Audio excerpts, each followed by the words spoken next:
병원 가기 전 이 기침을 그냥 넘기시면 안 됩니다.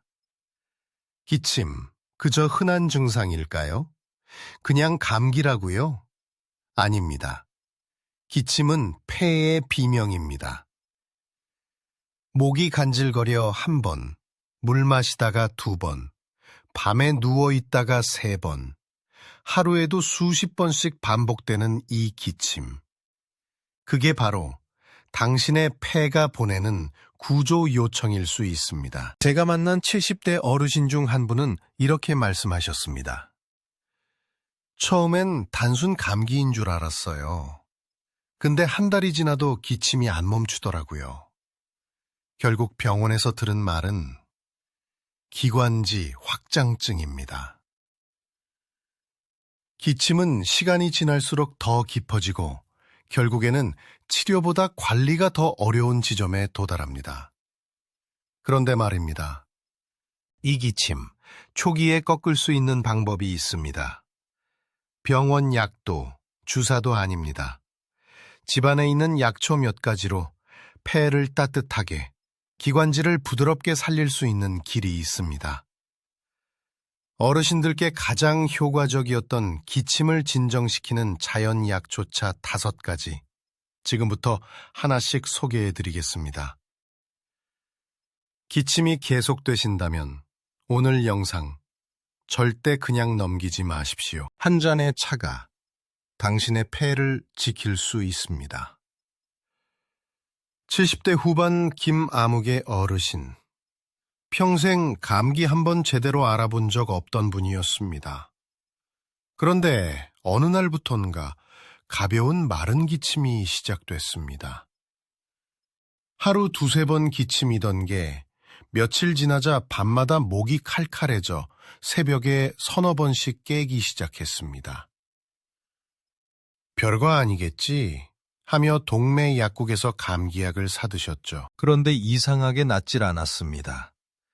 기침은 점점 깊어지고 가래가 끈적해졌습니다. 목은 타들어가듯 따갑고 숨을 들이마실 때마다 폐 속에서 쓱쓱 하는 마른 마찰음이 들렸습니다. 그때도 어르신은 나이 드니 면역이 떨어져서 그렇겠지 하셨습니다. 하지만 어느 새벽 잠결에 갑자기 호흡이 막히면서 기침이 1분 넘게 멈추지 않았습니다. 얼굴은 하얗게 질렸고 식은땀이 줄줄 흘렀습니다. 가족들이 급히 병원으로 모셨죠. 의사는 무겁게 말했습니다. 기관지 확장증 초기입니다. 지금부터 관리하지 않으면 폐의 절반이 굳을 수도 있습니다. 그제야 어르신은 깨달으셨습니다.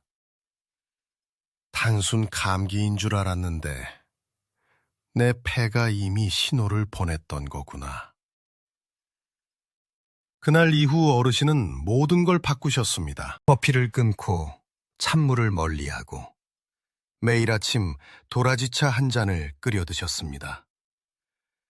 도라지의 쌉쌀한 향이 처음엔 입에 안 맞았지만 며칠이 지나자 신기하게도 목의 따가움이 줄어들기 시작했습니다. 가래가 묽어지면서 기침이 덜했고 밤에 중간에 깨지 않고 잠을 잘 수 있었습니다. 3주가 지난 어느 날 어르신은 병원에 다시 오셨습니다. 검사표를 보며 의사가 미소를 지었습니다. 기침 빈도가 절반으로 줄었네요. 이 정도면 폐 안에 염증이 진정된 겁니다. 그때 어르신은 천천히 웃으며 이렇게 말씀하셨습니다. 그냥 약초차 한 잔이었는데 그게 내 숨을 되돌려줬어요.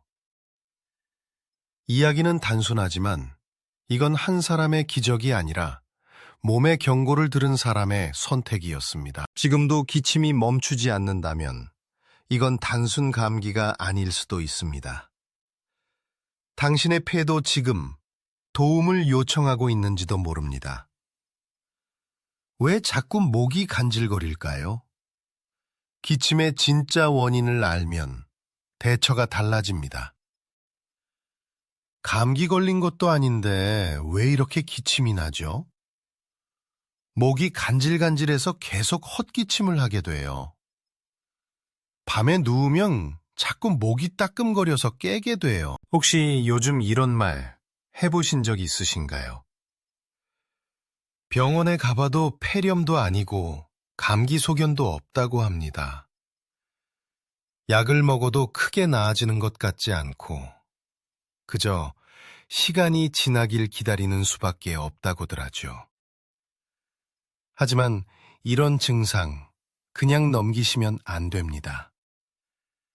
특히 60세 이후의 기침은 단순한 문제가 아닙니다. 노화가 불러오는 숨겨진 변화. 사실 우리 몸은 나이가 들면서 보이지 않게 많은 기능들이 떨어지기 시작합니다. 그중 하나가 기도 점막의 변화입니다. 젊었을 때는 먼지나 찬 공기, 건조한 바람이 들어와도 기관지 점막이 두껍고 촉촉해서 잘 버텨냅니다. 하지만 나이가 들면 기도의 점막이 얇아지고 수분을 유지하는 능력도 점점 떨어지면서 조금만 공기가 건조해져도 작은 자극에도 목이 쉽게 간질거리고 기침이 나는 상태가 되는 거죠. 게다가 면역력과 염증 조절 능력도 약해집니다. 젊을 땐 금방 가라앉던 목 안의 붉은 기운, 기관지의 미세 염증이 나이가 들수록 잘 가라앉지 않고 만성적으로 자극을 남기게 됩니다. 결국 아무리 병원에서 별 이상 없다 해도 당신의 몸은 매일같이 신호를 보내고 있었던 겁니다. 환절기, 더 위험한 계절. 특히 환절기, 기온이 급격하게 떨어지고 낮과 밤의 기온차가 커지는 계절에는 기도가 쉽게 자극을 받게 됩니다. 낮에는 바깥 공기가 차고 밤에는 실내 난방 때문에 공기가 메마릅니다. 바로 이 건조함이 목을 칼칼하게 만들고 마른 기침을 유발하는 주요 원인이 됩니다. 특히 밤 기침, 아침 기침이 반복된다면 기도 점막이 회복되지 못하고 있다는 뜻일 수 있습니다. 그래서 어떻게 해야 할까요? 무조건 병원 약에만 의존하는 건 근본적인 해결이 되지 않습니다. 목과 기관지가 건조해지고 염증에 약해진 상황에서는 몸에 부담을 주지 않으면서도 천천히 진정시켜 줄 수 있는 것이 필요합니다. 바로 그 역할을 하는 것이 전통적으로 사용되어 온 자연 약초차입니다. 도라지, 생강, 모과, 배, 감초처럼 예로부터 기침과 가래에 사용된 식물들은 화학약처럼 자극적이지 않으면서도 기관지를 부드럽게 감싸고 점막을 회복시켜줍니다. 부드럽게 진정시키는 약초차 한 잔. 이 약초차들은 기침을 억지로 멈추게 하는 것이 아니라 자극받은 목과 기도를 부드럽게 감싸며 스스로 회복하게 도와주는 방식입니다. 밤에 잠 못 이루게 하는 기침, 식사 중에도 갑자기 올라오는 헛기침, 말할 때마다 목이 잠기는 느낌, 이런 증상들이 있다면 오늘부터 약초차 한 잔으로 몸을 돌보는 습관을 시작해 보시길 권합니다. 이제 다음 시간에는 기관지와 목 건강에 도움이 되는 5가지 약초차와 그 끓이는 방법을 하나하나 알려드리겠습니다. 기침은 절대 방치하면 안 되는 신호입니다. 약이 아니라 습관 하나, 차 한 잔으로 당신의 숨소리를 바꿀 수 있습니다. 기침에 좋은 약초차 5가지. 하나, 도라지, 목을 씻어주는 약초. 기침만 나면 도라지차 끓이셨지요? 예전 어머님들이 그렇게 말씀하시던 기억 있으실 겁니다. 그만큼 도라지는 우리 민간에서 오래도록 기침약초로 사랑받아 왔습니다. 도라지에는 사포닌이라는 성분이 들어있어서 기도 점막을 부드럽게 진정시키고 가래를 묽게 만들어 배출을 도와줍니다. 특히 마른 기침, 잔기침이 계속될 때 효과가 좋지요. 먹는 법은 어렵지 않습니다. 도라지 뿌리를 껍질째 깨끗이 씻고 물에 넣어 중불에서 30분 정도 달여주세요. 쓴맛이 부담스러우시면 대추 한두 개 넣으셔도 좋습니다. 주의하실 점은 하나입니다. 도라지 껍질에 사포닌이 많기 때문에 껍질을 벗기지 않고 드시는 게 더 좋습니다. 둘, 감초. 목이 아플 때 찾게 되는 단맛. 감초는 한약방에서 빠지지 않고 등장하는 약초입니다. 그만큼 만능이라 불릴 만큼 다양한 작용을 하죠. 그 중에서도 특히 기침과 목 통증을 완화하는 데에 효과적입니다. 감초는 아주 은은한 단맛이 나서 쓰거나 강한 맛의 약초들과 함께 마셔도 입안을 부드럽게 만들어줍니다. 드시는 법은 이렇습니다.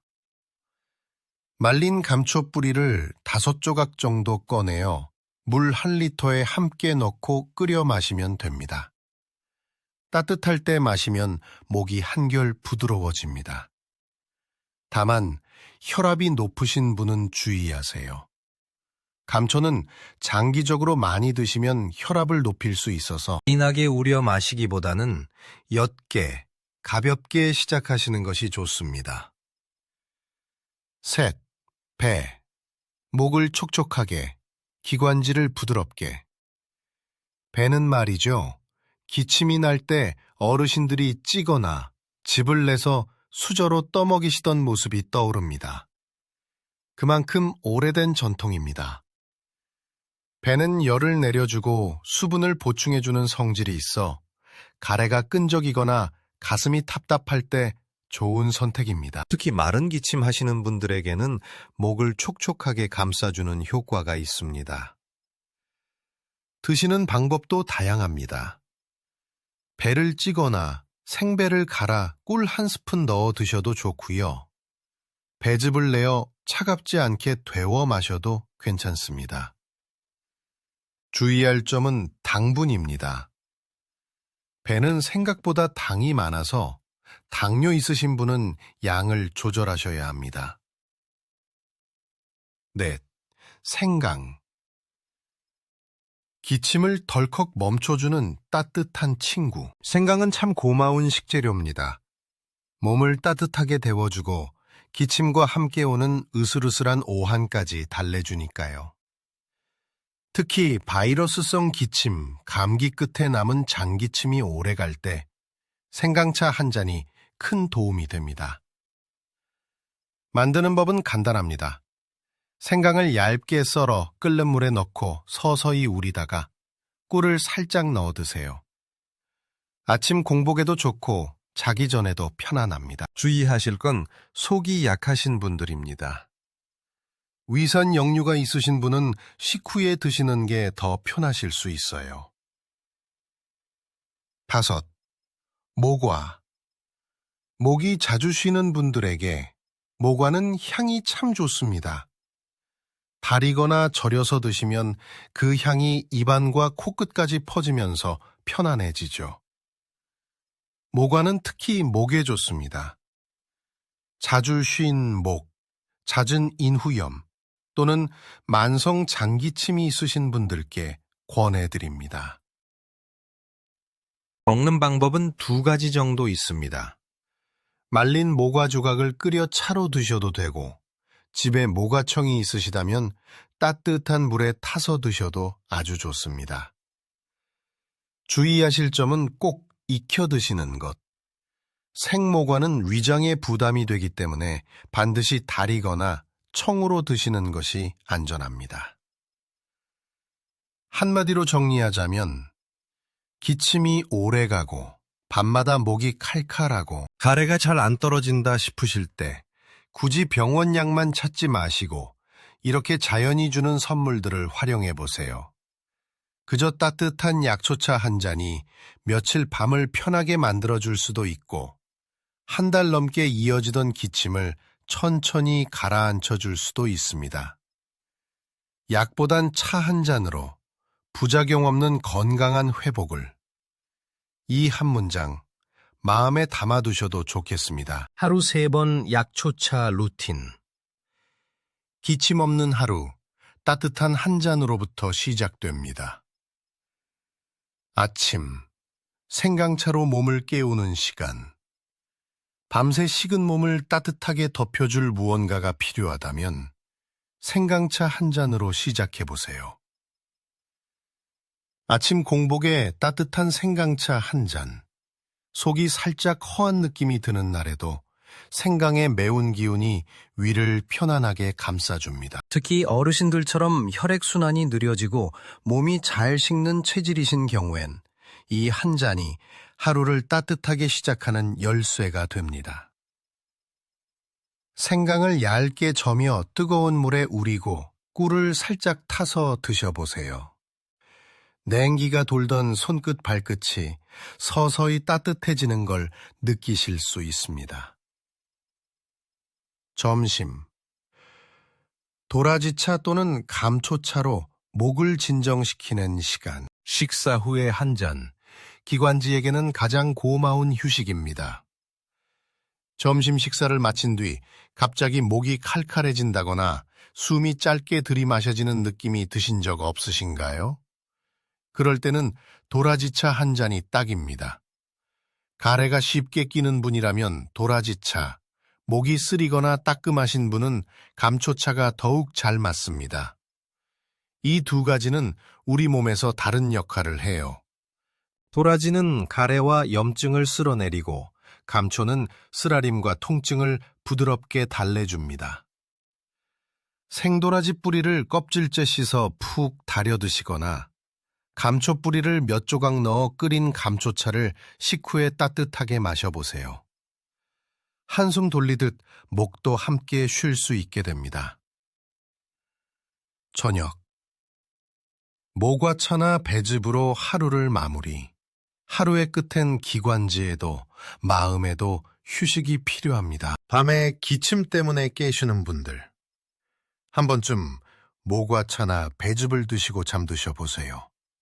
가슴이 답답하고 숨이 얕게 쉬어질 때 따뜻한 약초차 한 잔이 생각보다 큰 위로가 됩니다. 모과는 기침을 오래 앓는 분에게 좋고 배는 기관지가 예민하거나 마른 기침이 심할 때 효과가 있습니다.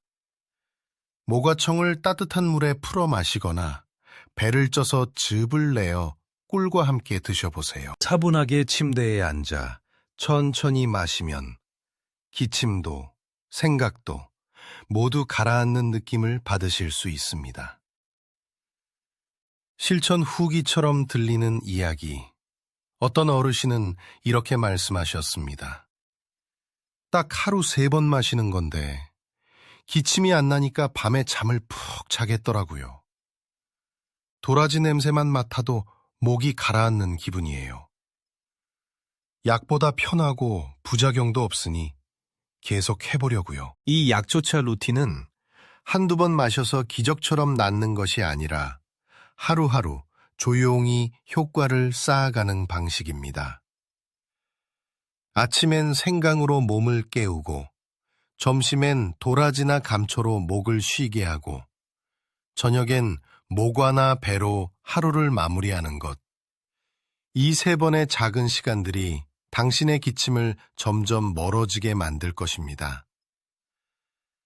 자주 하는 실수, 약초차, 이렇게 드시면 효과 반감됩니다. 첫 번째 실수, 도라지 껍질을 벗기는 것. 많은 분들이 도라지를 다듬을 때 씁쓸한 맛을 없앤다고 껍질을 팍팍 벗겨내세요. 그런데 말이죠. 도라지의 핵심 성분인 사포닌은 바로 그 껍질 부분에 가장 많이 들어 있습니다. 껍질을 제거하면 약효도 반 이상 줄어든다고 보셔야 해요. 깨끗이 씻어서 흙만 털어내시고 껍질째 끓여 드시는 것. 그게 바로 도라지를 제대로 활용하는 방법입니다. 두 번째 실수, 생강차를 공복에 과하게 마시는 것. 생강은 따뜻한 성질이라 속을 덮여주고 혈액순환도 도와주지만 위산이 많거나 위험이 있는 분들에겐 자극이 될 수 있어요. 특히 공복에 진하게 우려 마시면 속이 쓰리거나 트림이 계속 날 수 있죠. 따뜻한 생강차는 식후 30분에서 1시간 뒤 또는 몸이 차다고 느껴질 때 적당히 묽게 우려서 마시는 것이 가장 좋습니다. 세 번째 실수. 배즙을 냉장고에서 바로 꺼내 마시는 것. 배는 찬 성질을 가지고 있어요. 그 자체로도 시원한 과일인데 냉장 보관까지 한 배즙을 바로 마시면 기관지엔 오히려 부담이 갈 수 있습니다. 배즙은 실온에 조금 두었다가 미지근하게 데워 마시는 게 좋고, 가능하다면 찐 배나 따뜻한 배차 형태로 드시면 기관지도 덜 자극되고 소화도 잘 됩니다. 약초궁합, 함께 마시면 좋은 조합, 피해야 할 조합. 도라지와 감초, 이 두 가지는 한방에서도 궁합이 좋은 조합이에요. 도라지가 가래를 배출시키고 감초가 염증과 자극을 부드럽게 완화해주죠. 같이 끓이실 땐 도라지 한 뿌리와 감초 조각 2-3개 정도를 물에 넣고 푹 달여서 기침이 심할 때 하루 3번 따뜻하게 드셔보세요. 모과와 꿀모과는 약간 떫은 맛이 있어 단맛을 원하시는 분들은 꿀을 섞어 드시는 경우가 많은데요. 이때는 뜨거운 물이 아닌 약간 식은 물에 꿀을 타셔야 꿀의 영양 성분이 파괴되지 않습니다. 배와 생강. 찬 배와 따뜻한 생강이 만나면 상대적으로 균형을 이루는 조합이지만 당분이 많은 배에 꿀을 또 넣으면 당뇨가 있으신 분들께는 부담이 될 수 있으니 주의하세요. 장기 복용 시 주의사항. 건강을 위한 작은 습관. 감초는 매일 오래 드시지 마세요. 감초는 부드럽고 달콤한 맛 덕분에 지속적으로 드시는 분이 많은데요. 고혈압이 있으신 분들은 지속 섭취 시 혈압을 더 올릴 수 있으니 주의가 필요합니다. 모든 약초는 보약이지만 약입니다. 몸에 좋다고 하루 3번씩 진하게 달여 마시기보단 자신의 체질, 증상, 상태에 따라 가볍게, 꾸준히 드시는 것이 오히려 더 낫습니다. 하루 1-2잔씩 따뜻하게, 편안하게, 이 작은 습관 하나가 약 없이도 기침을 다스리는 길이 될 수 있습니다. 기침을 참는 것도 고역이고 계속 약만 드시기도 부담스러우시죠? 하지만 따뜻한 한 잔, 매일 마시는 물 한 잔을 약초차로 바꾸는 것만으로도 몸은 달라질 수 있습니다. 오늘부터 실천해 보세요. 나는 이 중 어떤 차부터 시작해 볼까? 댓글로 약속 남겨주시면 함께 응원하겠습니다. 구독, 좋아요 부탁드립니다.